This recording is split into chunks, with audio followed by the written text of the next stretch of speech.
Et puis comme chaque semaine, voici les secrets de tournage d'un classique du cinéma avec Christophe Carrière. Aujourd'hui, Dracula de Francis Ford Coppola, sorti en 1993 avec Gary Oldman et Winona Ryder. Voici quelques anecdotes.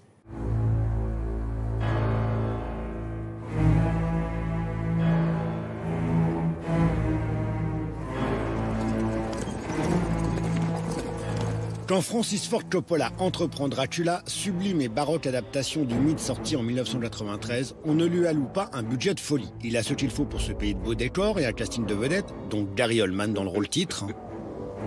I am Dracula. Winona Ryder, Keanu Reeves, Anthony Hopkins et accessoirement Monica Bellucci dans sa première apparition à l'écran. Mais pour les effets spéciaux, c'est une petite info rien que pour vous, Coppola la joue à l'économie.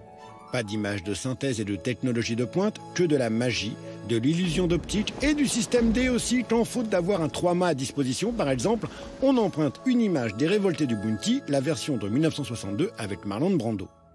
Au rayon astuces et bricolage, il y a les canines de Dracula que Gary Oldman fait sortir en appuyant avec sa langue sur un clapet situé sur son palais.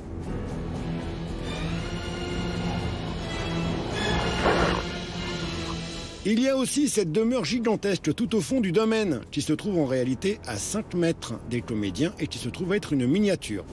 Dans le même esprit, il y a cette séquence où les bougies s'allument toutes seules. En réalité, un ventilateur les éteint et tout a été fait à l'envers. La comédienne qui semble descendre les marches, les remontant, la traîne de sa robe étant tirée par des fils vers le haut.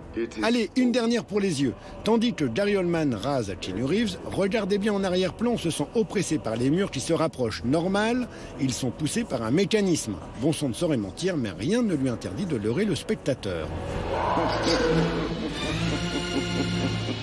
Ha ha ha ha ha ha.